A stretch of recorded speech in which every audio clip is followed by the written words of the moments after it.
Good morning once again mga kaigsunan. Welcome sa atong morning preaching sa The Masters Community Fellowship Church and Ministries. Kininausab sa si Pastor Sigfred Diaz nga magadala sa atong mensahe karong buntaga. Welcome mga kaigsunan ug akong gikit atong mga kaigsunan sa tanang naminaw atong mga members sa The Masters Community Fellowship Church and Ministries, mga extension pastors ug labi na gyud atong mga kaigsunan sa nga nagpaminaw dili lang diri sa Pilipinas kundi dili sa gawas. Sa laing dapit sa dili pa ta magsugod mga kaigsunan, mag-pray ta. Father, we thank you for this morning you have given to us. Salamat Lord sa usa sa pribilehiyo sa pag-abli sa imong pulong. Salamat Lord nga doon na kami matamdanan sa dili lang Lord sa mapag-ila diha nimo Lord kun dili sa pagpuyo sa mga lalaang kinabuhi. Gamito nimo Lord ang imong pulong pinagi sa imong balang espiritu sa pagtudlo namo sa tanang kamatuoran. Hinaot nga dili kami igol lang maminaw kung dili magabuhat sa dini Lord kung sa imong gisulti tanang dungog himaya mo giuli dihan nimo sa ngalan ni Jesus. Amen. Okay mga kaigsunan, bago pa tanahuman sa atong series on God's sovereignty and salvation, diin atong gisgutan mga 23 ka mensahe on more or less 23 messages on Calvinistic soteriology. Nya ang plano ta atong ako unta atong sundan sa sermon series on Ordo Salutis or the Order of Salvation.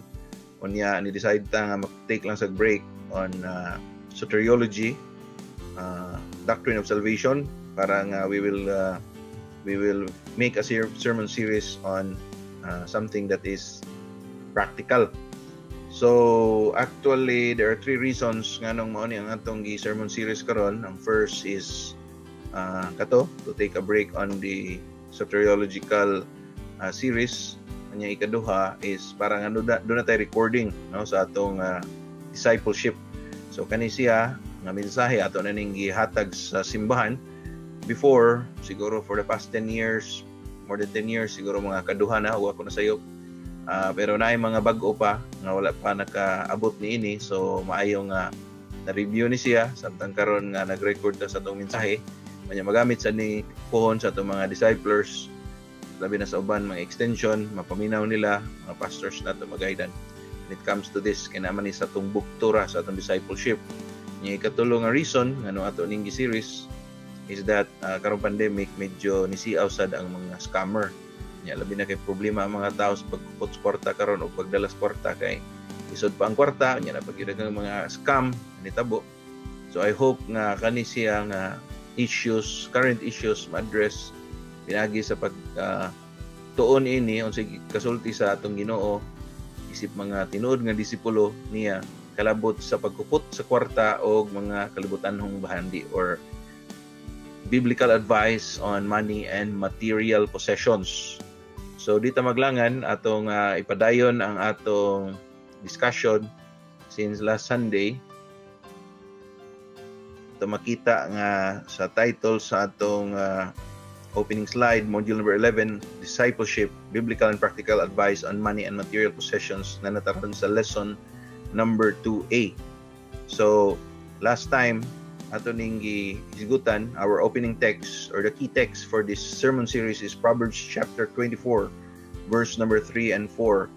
So sa Bisaya pa, ako may basahon sa English unya akong i-translate sa Bisaya on the fly. By wisdom a house is built, and by understanding it is established. By knowledge the rooms are filled with precious and pleasant riches. So in other words, sa Bisaya pa, pinagi sa kaalam ang usa ka panimalay na tukod ug pinagi sa pagsabot kini ma-establishar. Unya ang pinagi sa kahibalo or by knowledge, ang mga kwarto niini napuno sa mga anindot ug mga maayong palan-awon nga mga katigayunan. Okay? So in other words, there are two key words here: wisdom and knowledge.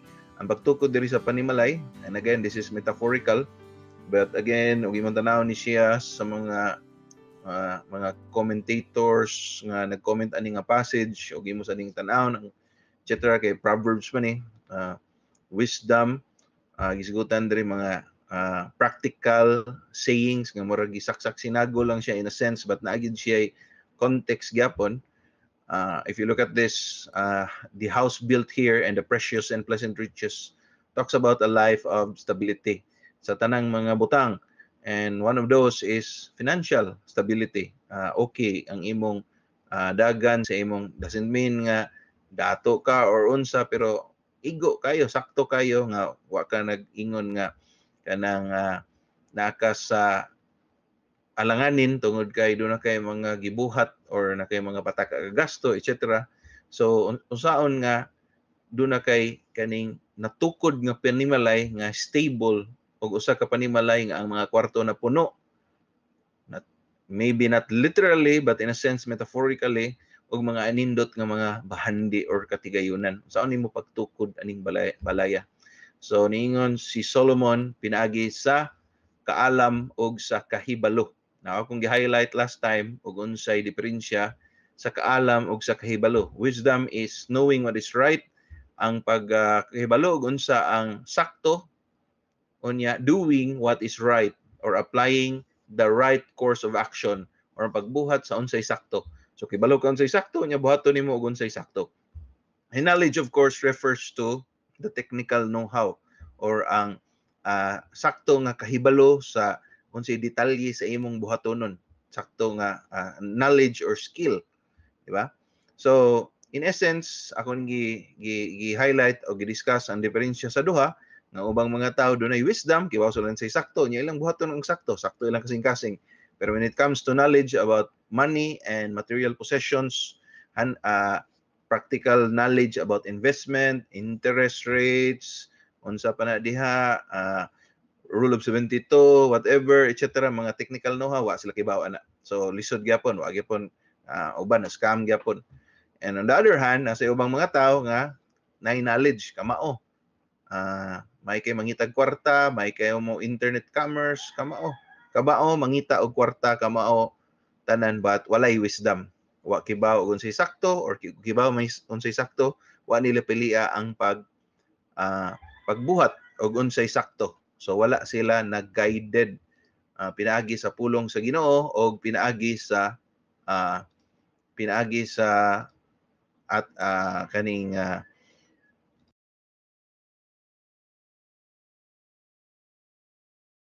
sa iyang pulong kalabot ini nga maong issue kaning money and material possessions. Okay? So ato ning tan-awon mga kaigsuonan sa pulo karon sa atong lesson karon, one of the greatest temptations we face as Christians is materialism, di ba? So sa mga problema nga dako nga atong giatubang isip mga Kristohanon ang kaning kalabot sa material nga butang. Yeah, we are geared to think that success is measured by the abundance of our material wealth. Ang kalambuan or kalampusan ini kalibutana mo na gisilsil sa atong utok nga makita sa sukod sa imong kalibutanong bahandi. Pero ang Biblia naghisgot dunay gisulti kalabot sa atong attitude towards money and material possessions. Nya kitang mga Kristohanon unsaon na nato paghandle. Pero sa tinud-anay lang 90% sa denominations or churches lisod kayo kay walay available financial teaching resource to your pastors or churches on their subject, no? Now kani bitaw nga sa opening sa tong video maningon nga gracias Ginoo natay kapasidad nga motudlo ani kay dili lang ta pastor kung dili gitagaan sad ta sa Ginoo og hiyas kalabot ini as a financial planner and as an investment specialist or as a certified Philippine Stock Exchange certified securities specialist and also a lawyer. So kaning mga butanga gihiyas ni sa Ginoo ato, gipiyal nato para nga makahisgot ta aning butanga. And this is the object of the series of lesson para ma-determinar nato on how God would have us deal with this matter in light of biblical principles. Okay? So first of all, arita sa mga prinsipyo, mga fundamental principles, fundamental biblical principles on money and material possessions. So mga basic kay ni siya. Pulmoni pundasyon kung nga diin atong tukuron, in other words kuan ni siya wisdom, no? Diri ta magsugod sa wisdom. Mo bitaw na nga kani nga series na divide ni siya og imo gyud ni siyang i-outline sa atong outline gyud, na divide ni siya kaduha. The first part, the first series of messages siguro for the next I don't know mga 10, 15 messages siguro or even 20 depende sa dagan ani ron, will be about wisdom, about what is right, Sumala sa Biblia and doing what is right. Pundasyon, kaalam, no? So, and the second part will be about knowledge, about kahibalo, particulars. Dito na maghisgot og mga interest rates, mga investment, unsay mga gihatag nga mga kaalam, or rather kahibalo sa Ginoo sa mga gitawag nila kalibutanhong kahibalo, pero di gyud na yung kalibutanhon kay gipiyal man sa Ginoo, gasa man gyapon na ngadto sa mga naay mga batid or mga nag-eskwela niini or mga mga professional, so to speak. So mo na nga the first siguro mga 15 or I don't know 10 or 15 or even 20 messages will be about wisdom, and the next taas-taas pa ni siya, I know may 20, 30 or even more messages will be about knowledge. So mga kaigsunan, last time we talked about the first principle of wisdom, the first principle of biblical principle on money and material possessions. Okay? And that is first, kinahanglan nato i-acknowledge or we have to realize nga all that we have, including money and material possession, belongs to God. So kinahanglan nga isilsil nato sa atong hunahuna nga ang ato dayong kwarta, atong katigayunan, atong bahandi, dili day na ato sa Ginoo day na. And last time we read a lot of verses, Psalms 50, Haggai 2, unya dili na to basahon karon kay review naman lang ni. And then we go to the second point which we will deal with this morning. So ang second point of wisdom is we are merely stewards of our money and material possessions. So igo ratang sa gipiyalan, mamanay Bisaya nga term. Okay? Igo ratang gipiyalan sa kwarta kay dili man ato, sa Ginoo man tanan, og sa kalibutanhong bahandi nga naa diri nato. Dili ni ato, gipiyal ra nato. And I have emphasized last time nga ug natay ana nga mindset, mas more careful ta sa pag-invest, mas more careful ta sa pag unsay ato paliton if we have this mindset nga dili dinhi ato sa Ginoo dinhi. And by the way, dili lang kwarta ang gipiyal sa Ginoo nato. We have time, we have our lives, our bodies. Daghan no, ang gipiyal sa Ginoo nato. But for this series of lesson, we will only talk about money and material possessions. Now, the word steward is an interesting Greek word. It's oikonomos. And daghan-daghan ang meaning ana. It is, ang definition is the manager of a household or of household affairs, especially of a steward or pinialan, manager or superintendent, whether freeborn or freedman or a slave, to whom the head of the house or proprietor or ang tagiya sa balay entrusted the management of his affairs.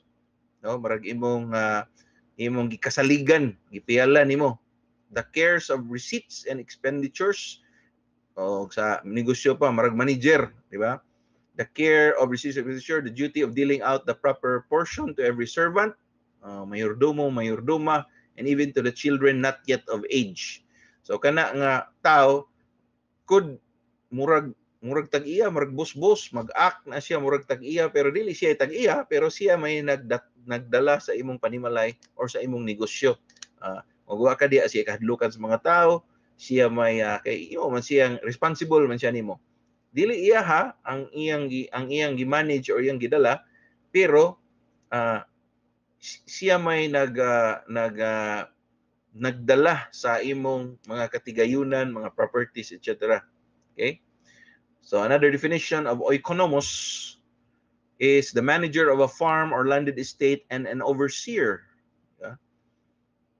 Speaking of kanang sa mga yuta, and then superintendent of the city's finances and the treasurer of the city, di ba? Kanang sa syudad, dili man gyud na ingon, di ba? Ang kwarta imo bayad, buhis imo bayad syudad, di na ilaha. So katawhan man na.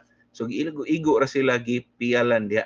And these are some of the words used to describe what is a steward or oikonomos. Now sa Bisaya, mas makapture gyapon nato ang essence niini kay do naman ta equivalent word, which is piniyalan or gipiyal, piniyalan, di ba?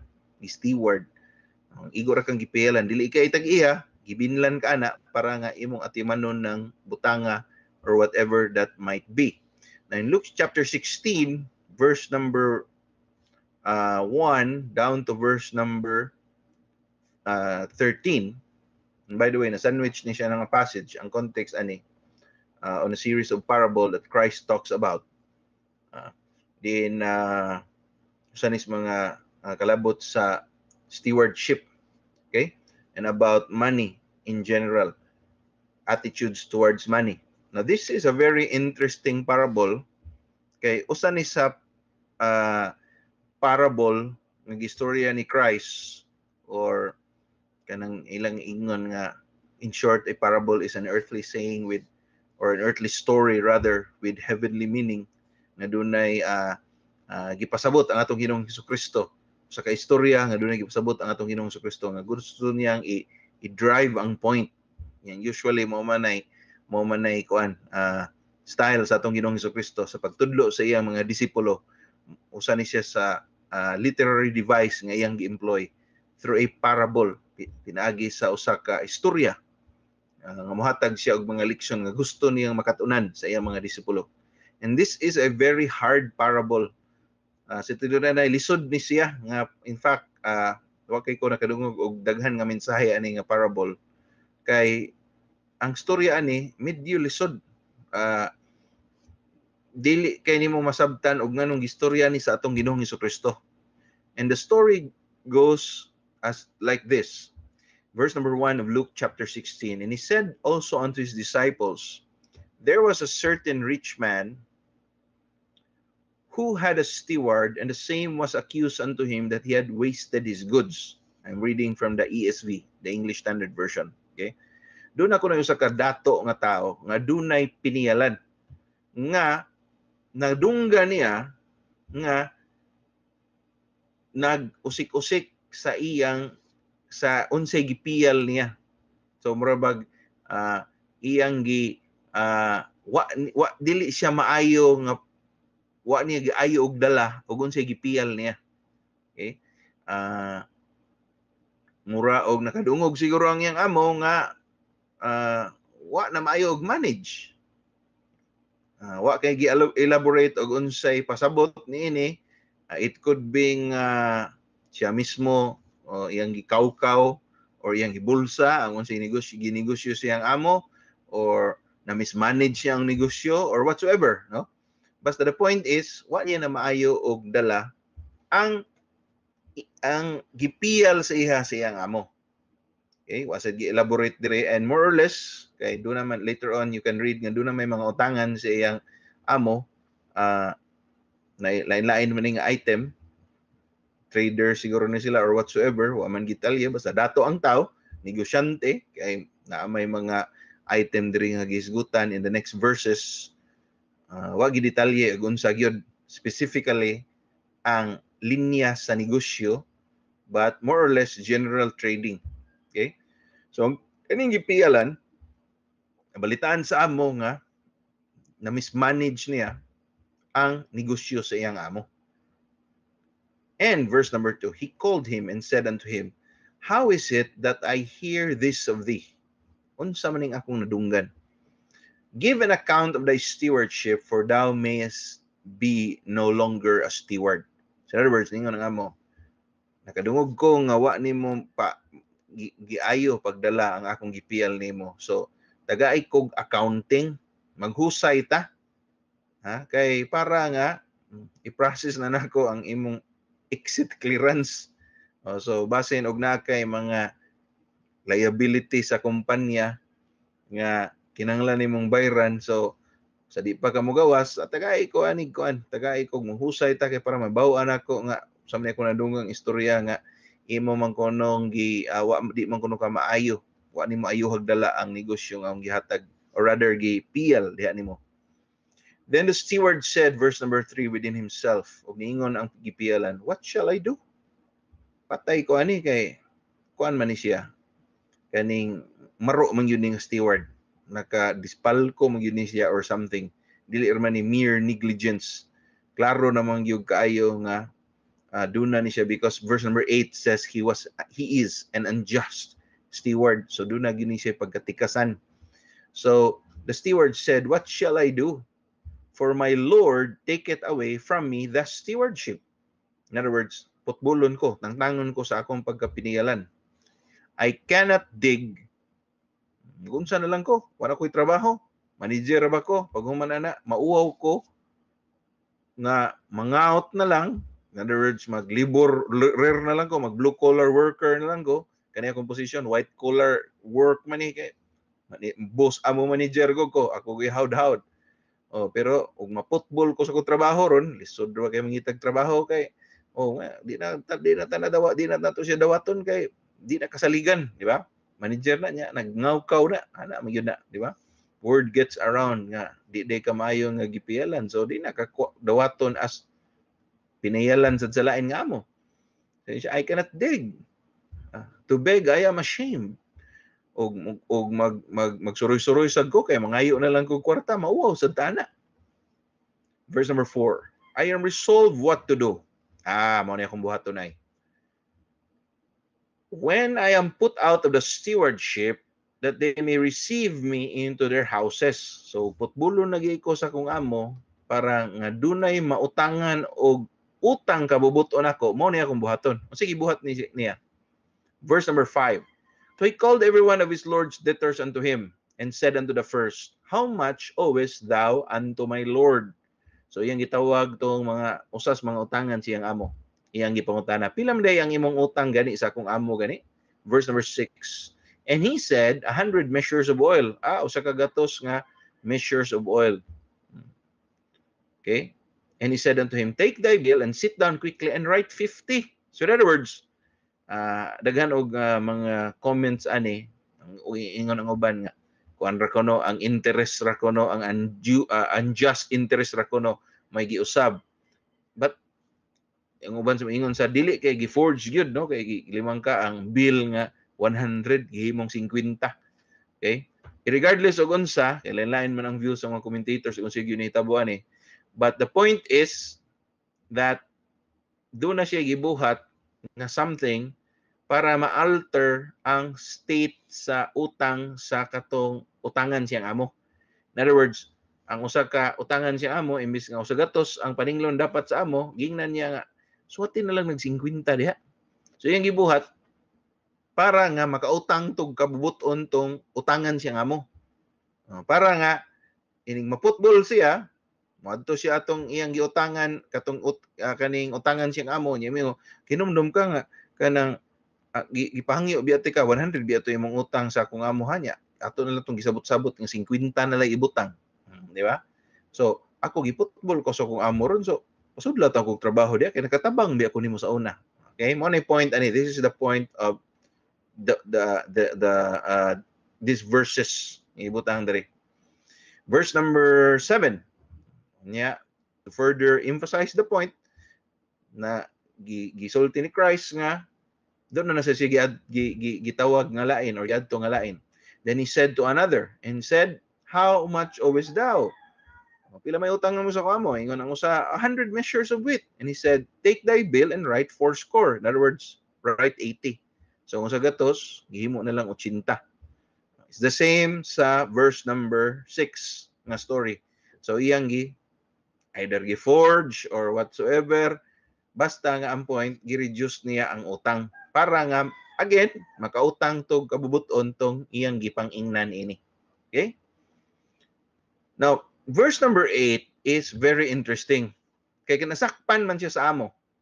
Nasakpan siya sa amo.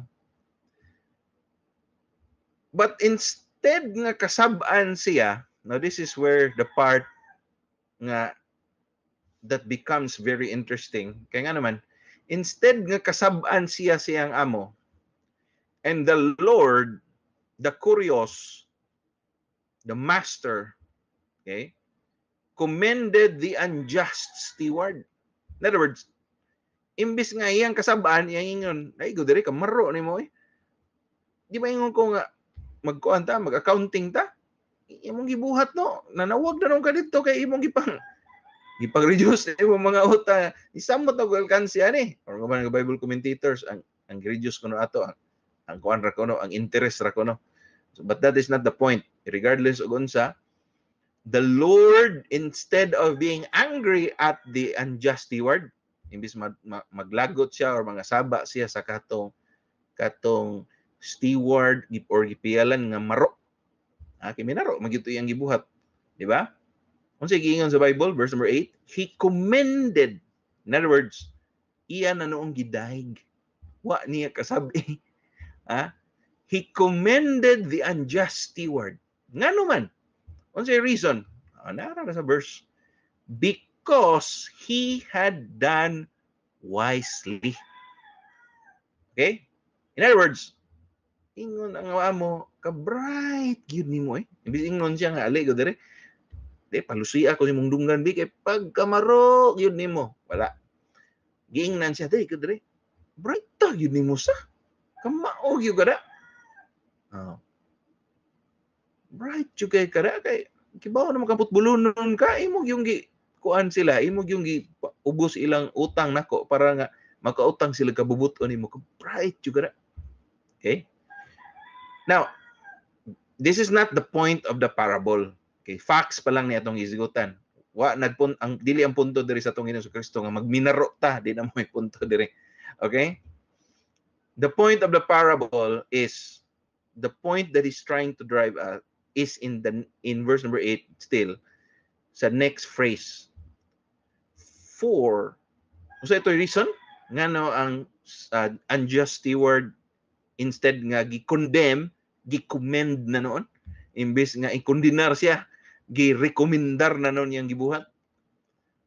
Because he has done wisely. Tungod kay wise siya. Iyang gigamit yang utok kamao siya. And this is the point of our Lord Jesus Christ. For the children of this world are in their generation wiser than the children of light. In other words, ningon siya, ang mga anak, or rather, ang mga unbelievers, the children of this world, okay?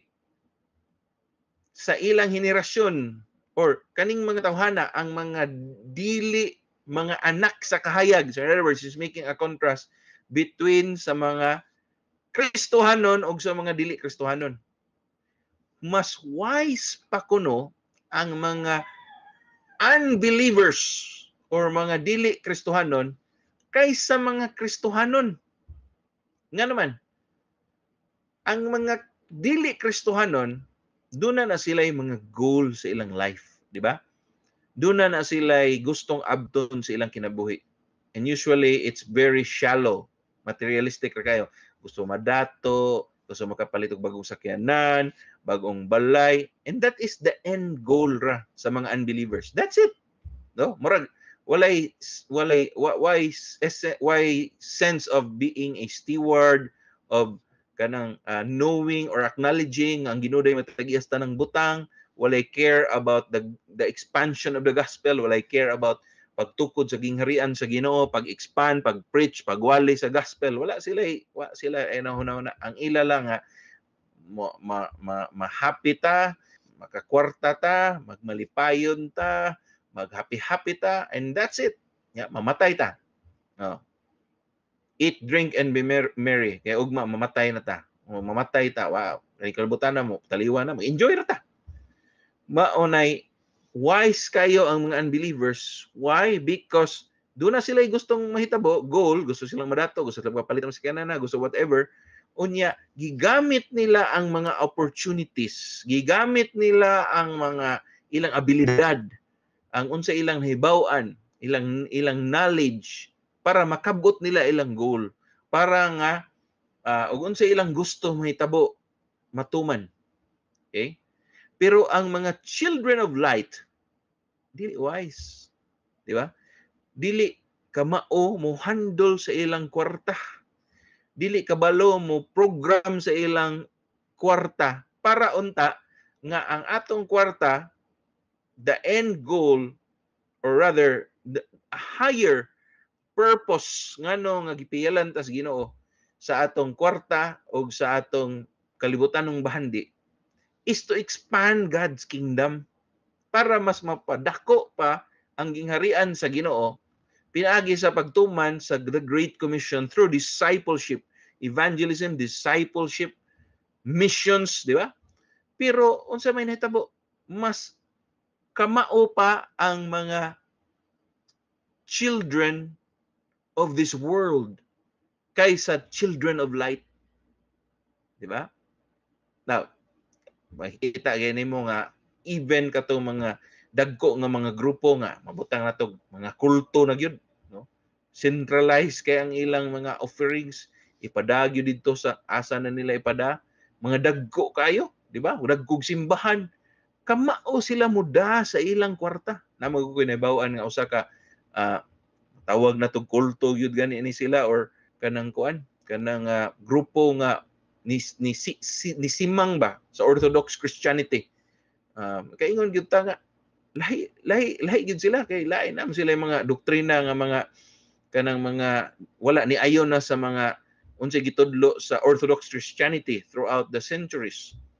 Okay? Wani ni ayon sa Nicene Creed, wani ayon sa unsay gisulti sa Biblia, Orthodox interpretation of scriptures.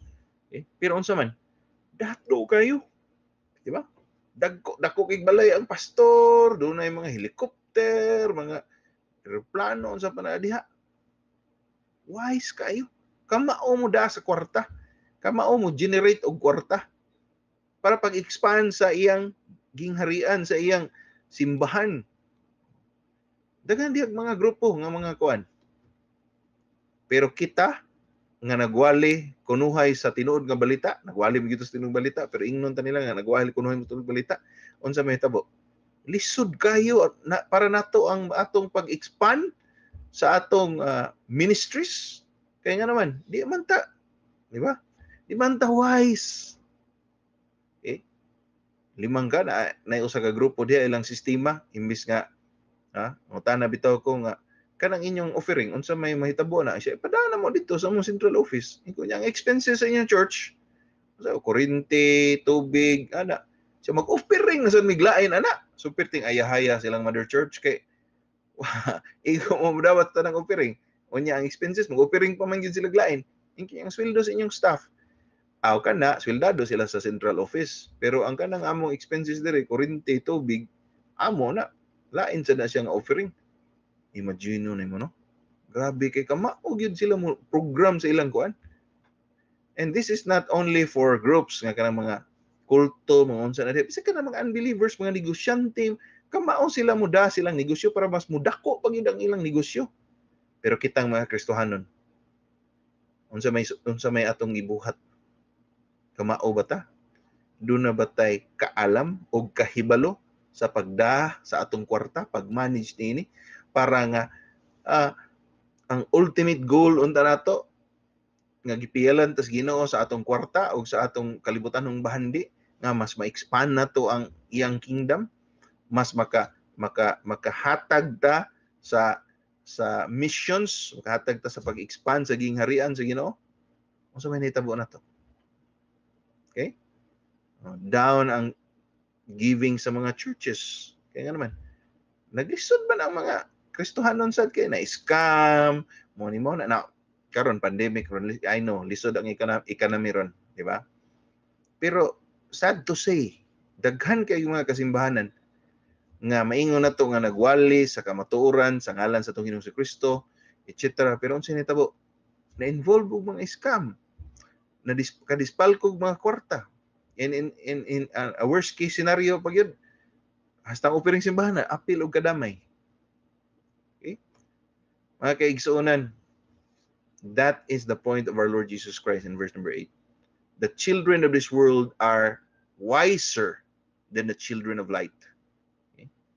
Verse number 9, and I say unto you, make to yourselves friends of the mammon of unrighteousness, that when ye fail, they may receive you into everlasting habitations. Okay? Nadaghag mga interpretation ani nga verse, but more or less ingon ni Christ, amiguha or saktuha ang inyong attitudes, ang inyong outlook, or how you treat your money, the mammon of unrighteousness. Okay? Kay magamit ni nimo, this has everlasting, this has impact on eternity. Na mo ta lisod kayo ni siya i-interpret ang verse, but more or less what Christ is saying here is that when you use the money or the material possession that God has given you, okay, when you fail, they may receive you into everlasting habitations. So, ang kwarta nga gipiyal sa Ginoo sa imuha unya gigamit nimo to expand His kingdom, di ba? That will have an impact in eternity. Pila ka buok pastor masuportahan na nga nagsangyaw sa pulong sa Ginoo nga makadala og mga gigamit sa Ginoo nga i-draw ang iyang elect nga doon na sila masiran sa gospel, madatong katong pinaagi sa pagsangyaw ang katong mga tinuod nga mga pinili sa Ginoo madala didto sa gingharian sa Ginoo, not because kay maayong laki ang nagwali or maayo ang nipili, but that is God's method or pamagis Ginoo unsaon pag-draw or pagkuha sa iyang mga pinili by the preaching of the gospel, the fulfilling of the Great Commission. Okay? Verse number 10, he that is faithful in that which is least is faithful also in much. Og faithful ka og masaligan ka sa gamay nga butang, mas masaligan ka sa daghan nga mga butang. And if yes, that is true sa tanan in everything, bisan sa kanang, even if you take this verse in isolation outside sa context, makaingon ka nga tinuod gyud gisulti diri nga kuan ni siya kanang this is a very valid principle nga pwede natong magamit gani in terms of kanang marag saying ba nga kana betang marag prinsipyo nga kasaligan kas gamay, masaligan kas dagan, di ba? Basic man na. Para igod nang mangutang sa turko, di mo ka patautangon og 20,000 dayon. Tuo ka pautangon ka bago pa ka nga nangutang, pautahon ka pautangon pa ka 2,000, 3,000 hangtod nga may ka mo bayad 5,000, 10,000. Wa siguro nagbasa ang Turkos Bible, pero in essence mo na siya masaligan ka sa gamay, masaligan ka dako nga butang, di ba ka masaligan sa gamay. But if you take that verse out of context, nindot siya nga prinsipyo or pwedeng i-apply, di ba? But that is not really the main point kanong ibutang na ni Christ, because this is a context. Ang iyang context dire is verse number 11. Ingon siya, if therefore ye have not been faithful, mabitaw ningon siya sa 10 nga og faithful ka sa gamay, di faithful sa dako. Unya og di ka masaligan sa gamay, di ka masaligan sa dako. But unsa may point nga iyan ang gisulti, verse number 11. And it says, if therefore you have not been faithful in the unrighteous mammon, ug di man ka masaligan sa kwarta nga gamay nga gihatag sa Ginoo nimo, who will commit to your trust the true riches? Unsaon pagsalig sa Ginoo nimo sa tinud-anay nga bahandi or katigayunan? And true riches, mga kaigsunan, is not even money and material possessions. Gamayng butang, kwarta ra na, imoy kuptan, di ka masaligan, ana. Unsaon pagpiyal sa Ginoo nimo sa tinud-anay, sa tinuod nga bahandi. Unsa ning tinuod nga bahandi? Okay, daghang mga kuan ni unsa ni siya, but one of the things nga nindot kayo nga nga ma-apply or rather makita nimo ug unsa ni siyang true riches is this is nothing more but unsa man the souls of men nga gipiyal sa Ginoo nato nga pwede natong madala sa iyang tiilan, ang iyang pinili nga imong ma-disciple, imong mamatuto, di ba? Mao na ang true riches, ang tinud-anay nga bahandi kay a lasting legacy nga imong ma-impart aning mga tawhana to live a life. Mo bitaw ni nga ang Proverbs, di ba? Ang Bible talks about soul winning, pagdala og usa ka kalag sa tiilan sa Ginoo. Unsa may pasabot na, di ba? Ibot naman na sa Proverbs, he that winneth souls is wise. So mo arise ang question, ngano man nga na may soul winning sa Proverbs nga atong panahon na wala pa may Great Commission, wa pa gisil kiwaon sa nang gospel na de soul winning, di ba? Which is true, di ba? Sa book of Proverbs wala pa may soul winning, wala pa may, and if you take that verse out of context man og mayon ka di soul winning na kanang manguan ta ba mangsangyaw tas pulong sa Ginoo sa gospel ba. Proverbs biya na wala pa biya gospel na panahon na nganong ingon si Solomon nga he that winneth souls is wise. Nganong na? Okay? Because ingon siya nga ang pag-win souls diha or ang pagdala og usa ka kalag, ang pagkabig og usa ka kalag sa tiilan sa Ginoo. Now, that speaks of unsa may pasabot ana. Kay wa may ana niingon nga kanang about na siya sa gospel na kay ang pag-win sa souls diha, Proverbs chapter 11 verse number 30. Ang pag-win sa souls diha, the fruit of the righteous is a tree of life, and the one who, okay, sa ESV, captures soul. Sa King James is winneth soul. Sa NLT is, or sa NIV is, the one who is wise saves lives. Or sa NLT, a wise person wins friends. Maraglayo ra kayo na nga translation. But sa Net Bible, the fruit of the righteous is like a tree producing life, and the one who wins souls is wise. So, ipasabutan na diha kanang wins souls.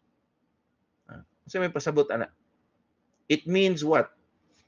It means you are bringing a person and showing him to live a life of wisdom. Mo na siya ang essence diya nga naa sa Proverbs. A life of nga asa man gikan ang wisdom. Gikan sa Ginoo, di ba? Kita mga Kristohanon, when you become a Christian, you are endowed with wisdom sa Ginoo. Mabitaw na nga makakuan o kahunon na tagkadaghan ba nga ano man ni taon in kakuan sa Daniel nga daghan man taong kayo og mga pastor nga ma-scam taon, na mga Kristohan nga ma-scam, mailad, marabag why kuan. Say mo ka question ta eh. It's supposed to be og kuan ta, di kuan na ta sa Christian na ta, guide na ta sa balang espiritu, no? Nanaon tatay kana bang kuan ba?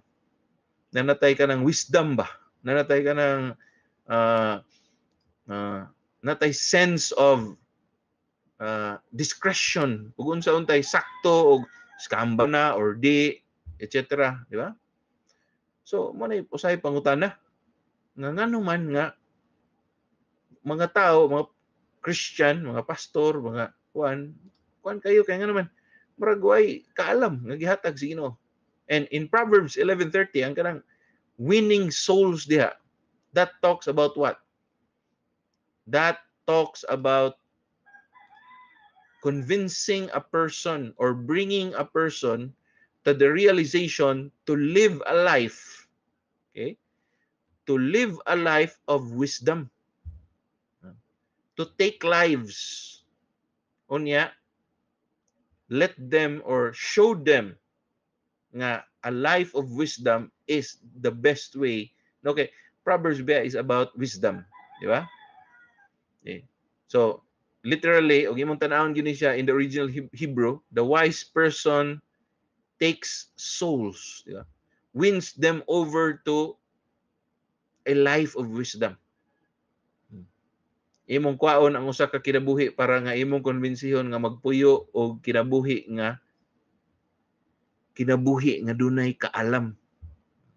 Nga dunay giya gikan sa Ginoo ug unsay buhaton, makabawog og unsay sakto ug unsay in essence mao na siya. Mo na kuan sa book of Proverbs, mo na iyang gist, mo iyang main point, no? And in the first place, pag imong yung tanahon ni siya, in its context, it is not talking about evangelism. But more or less, if you think about it, once nga nanaka sa atong Ginoong Kristo, di ba? Being in our Lord Jesus Christ, that is a life of wisdom, di ba? In other words, through kaning he that winneth souls is wise. Literally, in the Hebrew, it is to take souls through the persons or kita or somebody who wants to introduce somebody to a life of wisdom through his words and deeds. He wins over another soul or another person to the way of wisdom, righteousness, obedience to the Lord, and life. Mo na giingon diha, mo na essence sa he that winneth souls is wise. Di ba? Dadon nimo sa katao para nga imong dadon dito para ma-realize niya ang kanilang pamaagi ang pagpuyo di ay sa usa ka kinabuhi, usa ka wise nga kinabuhi. And again, mo na siya iyang original context good of that phrase, soul winning, winneth souls, kana in Proverbs 11:30. But again, di sana to mabasol og ilan ang gamiton sa soul winning in its modern day evangelism kay lagi ug mahimo kang Kristohanon. The Christian life is supposed to be a life of wisdom, a life of living a life that is full of knowing what is right and doing what is right, etc. Di ba? Okay? So mga kaigsuonan, mauna siya punto sa atong Ginoong Jesucristo nga niingon siya, og dili ka gani faithful sa ginagmay nga butang, sa unrighteous mammon, sa kwarta ra gani na. Ang punto ni sa atong Ginoong Jesucristo niya siya, kwarta ra gani na. Kinsa may mosalig ninyo sa tinud-anay nga bahandi. And what is ang tinud-anay nga bahandi? These are the lives, the legacy nga imong ibilin, the lives nga imong mada, imong mga disciple diha sa atong imong mada sa tilin sa atong Ginoong Kristo. Mga pinili nga ida nga ingipiyal nimo nga pwede nimo matuto sa iyang pulong. Ima disciple, ma-transfer nimo ang imong life sa ilang life. Okay? So paghatag sa Ginoo nimo ana nga kwarta mismo gay di magi ka masaligan, gamay ra ka ng butang, that is unrighteous mammon. Verse number 12. And if you have not been faithful in that which is another man's, who shall give that which is your own? Di ka masaligan mangani kanang sa di pa nag-iya sa laing tao. Kisa may maghatag nimo nga kanang imuha gyud. And 13, of course, is another principle because this is talking about money in general, di ba? About stewardship. No man can serve two masters, for either he will hate the one and love the other, or else he will hold on to the one and despise the other. You cannot serve God and mammon. Di pwede nga ang imong punto sa imong life or ang imong sentro sa imong kinabuhi is either imong kwarta or ang Ginoo. Na imbitaw joke unsa ko ni gusto nimo kanang daghang kag kwarta o doon na kay Ginoo, or kanang wa kay Ginoo or daghan kag kwarta. Siya gitubag nga Christian nga nindot ganang daghan kag kwarta unya na sad tay Ginoo. Okay. But anyway, that is not the point. The point of the Christ is this is talking about stewardship, good stewardship, and using your money to accomplish the purpose of paggamit sa imong kwarta para pagtuman sa unsa gyoy gusto sa atong Ginoong Kristo, and that is ang pag-expand siyang kingdom. Kita mga Kristiyano to use that money for us to be good stewards of that money. And for us, dili ang sentro sa kinabuhi ang pagpangalagad sa kwarta. Nga murag unbeliever lang ila kinabuhi wara empty kayo, mura na nga ma-enjoy sila, magapalit sila mga butang. Pero for us Christians, we are called to a much more higher calling, a much more noble cause. Kausa nga mas sobra pa sa unsay gibuhat ang mga unbelievers nga igora human uli tanaw TV nga na human pila ka tuig puyo, repeat the pattern, patay. At kita mga Kristiyano, gracias Ginoo, dunay mas taas, mas ang katong mga tinud-anay nga bahandi, mga tao nga gipiyal niya nato nga pwede natong mada, and someday moingon ang usa ka tawo nga moduol nato unya moingon nga nabitaw na nga naay kanta nga thank you for giving to the Lord. I have a life that was changed, di ba? Na usa ka kanta na nga dito kuno sa langit nakita niya ang nakakita niya ang usa ka ang katong tao nga nagdala niya sa Ginoo. Paabot na sa langit niyo salamat kay gigamit ka sa Ginoo. Ang tanang dugimay adto man gyapon sa Ginoo, pero ang katong tao nga gipiyal sa Ginoo nimo usas mga pinili sa Ginoo gigamit ka para nga mo grow to siya usa ka dakong pribilehiyo na usa ka mo nay tinud-anay nga bahandi. Salamat kay gigamit ka sa Ginoo nga gracious Ginoo nakadungog ko siyang pulong, napukaw ko, natamnan akong kasing-kasing sa pulong sa Ginoo kay giablihan niya ang akong kinabuhi. Salamat kaayo. And that is more than the unrighteous mammon. Sobra pa na sa kwarta. That is true riches. Kung mao ka na magigsunan gipiyalan ta sa Ginoo ining atong kwarta o atong kalibutan ng bahandi para magamit ni nato to fulfill the main goal, and that is to seek first the kingdom of God and all His righteousness, and all of these things, all the temporary pleasures in this life, rather needs in this life, will be added. Musunod ra na siya. Because ang atong punto mga Kristiyano, ang atong goal, ang atong obsession should not be to live a comfortable life in this earth. Maayo man na, nindot na natay sakyanan, natay unsa pa na diha, ma-enjoy na to, natay TV, whatsoever, cellphone. Pero our obsession and our main point of our existence is the kingdom of God, ang gingharian sa Ginoo and His righteousness. Matthew chapter 6, verse number 33. Mga kaigsunan, wala man tayo panahon. Sa ngalan na lang sa mga pastors sa The Masters Community Fellowship Church and Ministries, kinarosab si Pastor Sigfred Diaz. You can visit our website, mastersfellowship.net o atong mastersbible.institute. Pwede niyo i-like ang atong Facebook pages. Search lang Masters Fellowship o Masters Bible Institute.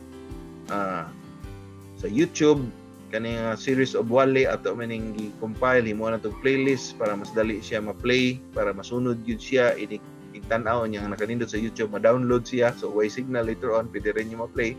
And then of course we have our Masters Reform Radio. Pwede ninyo i-download ang atong app.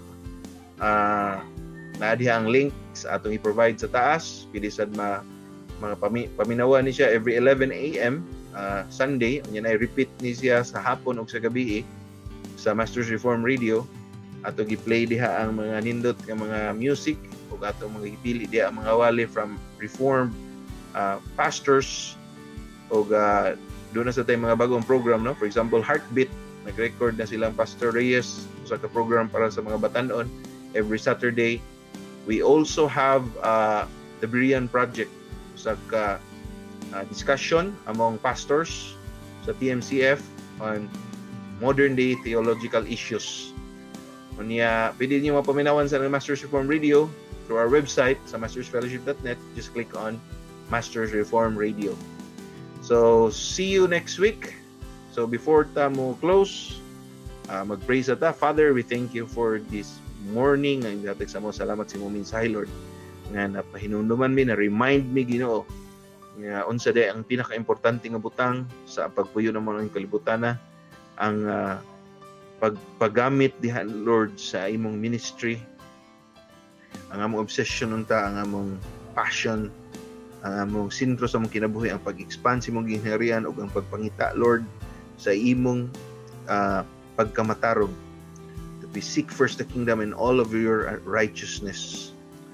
Lord, salamat, Lord, sa tanang mga i-provide nimo, mga panginahanglan, Lord. Bisan pa naman sa pagpadayon ng mga pandemic, ikaw, Lord, mag-protection sa imong kanakan o mag-provide sa imong panginahanglan, Lord. Tanang dumihimaya mong giulay mo sa ngalan ni Jesus. Amen. See you next week sa atong pagpadayon sa module number 11, Money and Material Possessions, lesson number 1C na. Okay, so sa iyo dito itong opening, dili 2,